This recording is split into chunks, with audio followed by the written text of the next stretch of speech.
Hey folks, if you follow this channel, you know that I've been in business for 32 years.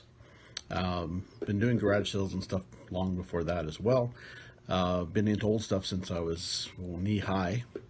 And yeah, so the vintage end of things is my thing. Anyway, 32 years in business. And as a result, of course, being an antique dealer, I've gone to a lot of garage sales. Yard sales, estate sales, etc. Now, there's a YouTuber or a social media guy on, well, various platforms, YouTube, Facebook videos, that sort of stuff, who does reselling and hits garage sales. He buys more than just vintage, he buys modern stuff as well. Gary Vee is a very popular YouTuber, very successful that way, successful reseller. But in my opinion, and this is an opinion, and let me know whether you agree with me or not in the comments below, but I think he's doing it wrong. Yes, he's doing it wrong.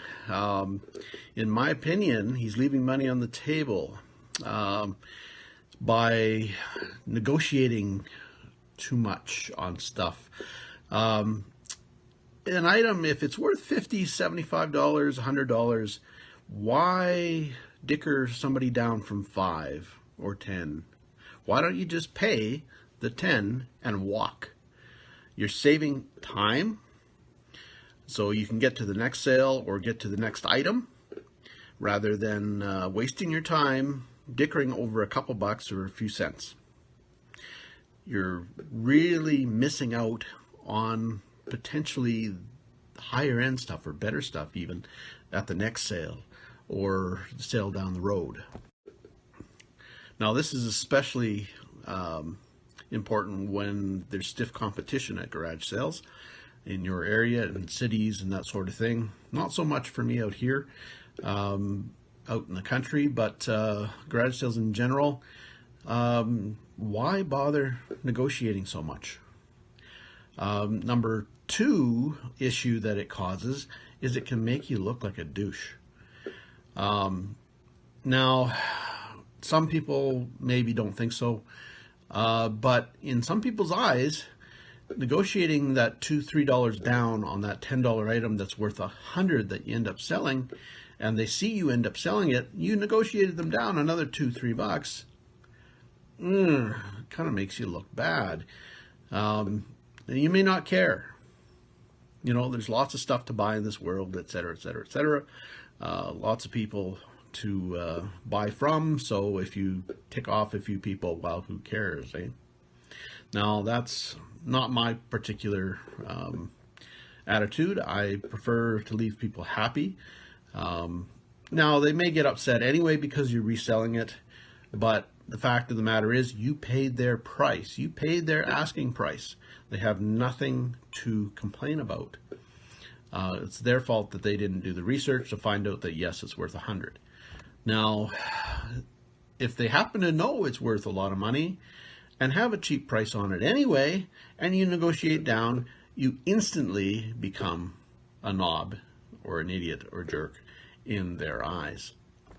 So why don't you just pay? Pay the 10 bucks, sell it for 100, you're golden. And you may score at the next sale because the guy that walked in and left doesn't buy it in front of you. You're paid and gone and at the next sale. So despite being successful in the reselling business, I think Gary Vee could up his game a little bit, in my opinion. And like I said, I've been in this 32 years. It's been a long time. I've experienced these issues early on, negotiating when really you don't need to, and just pay it. Pay it and walk.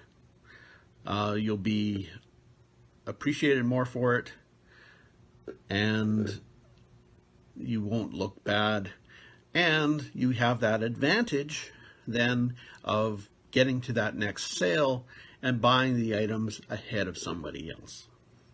So there's an advantage to it, a business advantage, not just an ethical or appearance advantage, but there is a business advantage to doing that. Now, whether he sees this video or not, who knows? I've only got 312 subscribers at the moment, so I'm not saying I'm a professional social media person. I'm obviously doing something wrong if I've only got 312 subscribers. But the experience is there. There's a lot of other YouTubers out there that have the experience and don't have the subscribers. So being a social media whiz is not necessarily being a reseller whiz. Some of these people are making far more on their YouTube videos than they are reselling. But if you're professionally reselling, you want to do this as a living, take my advice, pay the price and walk. Now, if it is something that is a little over what you would normally want to pay, it's a little over, just pay it and sell it. If it's substantially over, it's just too high and walk away. You know, maybe end of the sale or later on in a sale where things are a little more negotiable. Generally, okay, fine, negotiate. But early on in a sale, beginning of a sale especially, just pay it and walk. It makes it easier, makes it quicker. You're on your way, you're going, you're at the next sale.